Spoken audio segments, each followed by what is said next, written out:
Hello everyone, welcome back. जैसा कि आप लोगों को पता होगा, आज हम स्टेपर मोटर को समझने वाले हैं। तो जैसा कि आप देख पा रहे होगे, यहाँ आपको एक सर्किट दिख रहा होगा और इस सर्किट में एक छोटा सा स्टेपर मोटर है। अगर मैं इसे वापस उल्टा करता हूँ और आपको दिखाता हूँ तो इसके पीछे कुछ मार्किंग होंगे। कोशिश करता हूँ आपको दिखाने का। तो ये देखो, ये है हमारा स्टेपर मोटर 28BYJ48। ठीक है, तो इसे हम यूज़ करने वाले हैं और ये 5 वोल्ट डीसी करंट लेता है। तो यहाँ पर लिखा हुआ भी है, आप जैसा देख सकते हो। ये हमारा स्टेपर मोटर 28BYJ48 और 5 वोल्ट डीसी करंट लेगा। ठीक है, तो क्योंकि मुझे इसे यहाँ पर एक प्लेस करना है तो इस वजह से यहाँ पर इसके पीछे मैंने डबल साइडेड टेप लगा रखा है। तो ये हो गया हमारे यहाँ पर प्लेस। अब आप देख सकते हो सर्किट में कुछ कनेक्शन मैंने कर रखा है। तो चलिए सबसे पहले मैं आपको बता देता हूँ ये कनेक्शन क्या है। तो ये इसका ड्राइवर मॉड्यूल है और इसके अंदर एक चिप लगा हुआ है। मैं एक बार चिप भी आपको दिखा देता हूँ।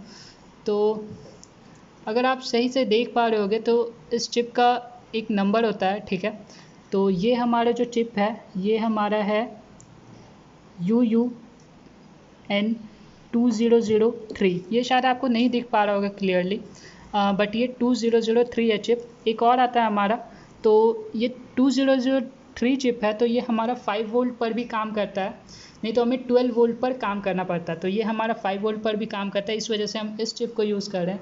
और बेसिकली आपको इस मोटर के साथ यही चिप इंक्लूडेड मिलेगा ड्राइवर मॉड्यूल में। तो चलिए सबसे पहले कनेक्शन अब हम देख लेते हैं इसका कनेक्शन। तो कनेक्शन के लिए आप देखोगे यहाँ पर आर्डिनो बोर्ड पर मैंने कुछ कनेक्शन कर रखा है, क्योंकि इस मोटर को एक्सटर्नल पावर सप्लाई चाहिए होता है, तो इस वजह से। और आप इसे कोशिश करना हमेशा एक्सटर्नल पावर सप्लाई करने का, क्योंकि मैंने अभी इसे अपने लैपटॉप के साथ कनेक्ट कर रखा है, तो इस वजह से एक्सटर्नल पावर सप्लाई मुझे यहाँ से मिल पा रहा है। ठीक है, तो अब यहाँ पे कनेक्शन पे देखते हैं। ये हमारा कनेक्शन है जो हमारा 10, 11, 12, 13 पिन में कनेक्टेड है और ये हमारा इनपुट से कनेक्टेड है। तो जैसा भी आप यहाँ पे देख पा रहे होगे, तो ये इनपुट 1, इनपुट 2, इनपुट 3 और इनपुट 4। ठीक है, तो ये जो हमारा इनपुट है 1, 2, 3, 4, 5। ठीक है, तो 5, 6, 7 आप यहाँ पे नहीं कनेक्ट कर सकते हो। यहाँ पे देख लो ये ब्लैंक है हमारा, क्योंकि ये हमारे इनपुट पिन नहीं है, इस वजह से। तो मैं इसे वापस यहाँ पे प्लेस कर देता हूँ। ओके, तो अब देखो ये जो हमारा पिन है, जो इनपुट 1 है वो हमारा 10 में जाकर प्लेस होगा और इनपुट 2 जो है वो हमारा 11 में प्लेस होगा डिजिटल में, और साथ ही साथ ऐसे करके 10, 11, 12, 13 तक जाएगा। और ये जो हमारा कॉमन है या फिर आप ग्राउंड बोलो, तो ये हमारा ग्राउंड यहाँ पर आप देख सकते हो ड्राइवर मॉड्यूल में। तो अगर आप देख पा रहे होगे तो यहाँ पे लिखा होगा -5 और +12 वोल्ट, क्योंकि हमें यहाँ पर एक्सटर्नल पावर सप्लाई चाहिए, बट हमने यहाँ पे पहले से कनेक्ट कर रखा है तो हम आर्डिनो से ही पावर सप्लाई लेने वाले हैं। लेकिन आप कोशिश करना हमेशा एक्सटर्नल पावर सप्लाई लेने का, कुछ एरर आ सकती है इस वजह से। ठीक है, तो ये जो हमारा निगेटिव है मैंने इसे यहाँ पर प्लेस कर दिया है ग्राउंड में। 13 के बाद एक ग्राउंड पिन होता है, तो एक बार मैं आपको शो कर देता हूँ। ओके, तो इसके लिए मुझे पहले एक बार रिमूव करना पड़ेगा। ओके, तो आप देख सकते हो यहाँ पे ग्राउंड है 13 के बाद, ये पिन हमारा ग्राउंड है।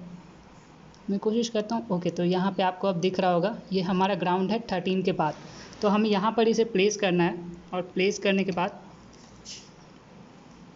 हम इसे कनेक्ट कर देंगे हमारे डेस्कटॉप या लैपटॉप, आप जिससे भी इसे फ्लैश करना चाहते हो। तो हमने यहाँ पे कनेक्ट कर दिया और साथ में ये हमारा जो पिन है वो हमारा पावर सप्लाई के लिए, ये जो हमारा पिन है ये हमारे पावर सप्लाई के लिए। आप यहाँ पर देख सकते हो ये +12 वोल्ट, क्योंकि मैंने बताया था 2003 और एक होता है पिन हमारा चिप, तो ये हमारा 2003 5 वोल्ट पर काम करता है, तो इस वजह से हमने यहाँ पर 5 वोल्ट लिया है। तो मैं यहाँ पर इसे 5 वोल्ट में प्लेस करूँगा। सबसे पहले मैं इसे फ्लैश कर देता हूँ आर्डिनो बोर्ड को हमारे प्रोग्राम के साथ। तो उसके पहले मैं क्या करता हूँ, सबसे पहले कुछ भी अगर प्रोग्राम पहले से प्री रिटर्न है यहाँ पे, तो उसके लिए इसे मैं रीसेट कर देता हूँ। ये हमारा रीसेट बटन है, मैंने इसे क्लिक किया और ये देखो ये हमारा बोर्ड रीसेट हो गया। अब यहाँ पर कोई भी प्रोग्राम बोर्ड पर अवेलेबल नहीं है, अगर कोई होता भी तो अब यहाँ पर वो रीसेट हो जाएगा। तो मैंने इसे 5 वोल्ट में कनेक्ट कर दिया। अब हमारे मोटर में पावर आ रहा है। मैं थोड़ा इस वायर को साइड करने की कोशिश करता हूँ। ओके, तो अब हम आते हैं अपने आईडी पर। तो जैसा कि आप देख पा रहे होगे, आईडी पर हमारे कुछ सेट ऑफ कोड्स हैं। और जैसा कि आप अगर मेरे पिछली शॉर्ट में भी देखे होंगे तो वहाँ पर हमें ये करना पड़ता है, सबसे पहले इन सेट ऑफ कोड्स को हमें कंपाइल करना है। तो वेरीफाई करेंगे, मैं वेरीफाई कर देता हूँ या कंपाइल आप बोलो। तो ये हमारा डन कंपाइलिंग हो गया है, कंपाइल सक्सेसफुल हो गया है, कोई भी एरर नहीं है हमारे कोड में, ठीक है। अब हम सबसे पहले इसे अपलोड करेंगे। अपलोड करने से पहले देख लेते हैं हमने यहाँ पे किया क्या है। तो ये देखो, ये जो हमारा इनपुट 1 था, IN1 था, हमने वहाँ पर असाइन कर दिया है कि ये डिजिटल हमारे जो आर्डिनो बोर्ड है उसमें डिजिटल में जा रहा है। और आप जैसा कि देख पा रहे हो कंपाइल होने के बाद वहाँ पे हमारा मोटर भी ऑन हो गया है। तो सबसे पहले हम कोड को समझ लेते हैं। तो इनपुट 10, 11, 12, 13 में जा रहा है और स्टेप जो है हमने मोटर का स्टेप वो 0 पहले से ही असाइन कर दिया है वैल्यू को। और फिर डायरेक्शन को हमने ट्रू रखा है, ठीक है। ट्रू मतलब क्लॉकवाइज डायरेक्शन, फॉल्स मतलब एंटी क्लॉकवाइज डायरेक्शन। उसके बाद काउंटर हमने सेट किया और साथ ही साथ पिन मोड को असाइन कर दिया कि हमारा सारा पिन आउटपुट होने वाला है।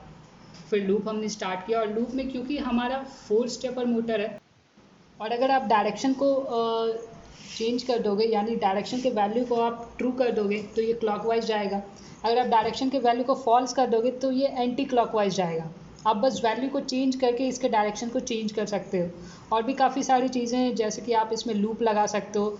ये 10 सेकंड के लिए क्लॉकवाइज जाएगा, 10 सेकंड के लिए एंटी क्लॉकवाइज जाएगा। तो ये सारी चीज़ें आप यहाँ पे कर सकते हो और ये काफ़ी बेनिफिशियल हो जाता है। ये मोस्टली आप यूज़ करोगे प्रिंटिंग में, 3D प्रिंटिंग, ये सब में बहुत ज़्यादा यूज़ होगा इसका। तो आई होप आपको ये पसंद आया हो। सो थैंक यू एवरीवन और मिलते हैं अपनी नेक्स्ट शॉर्ट वीडियो में।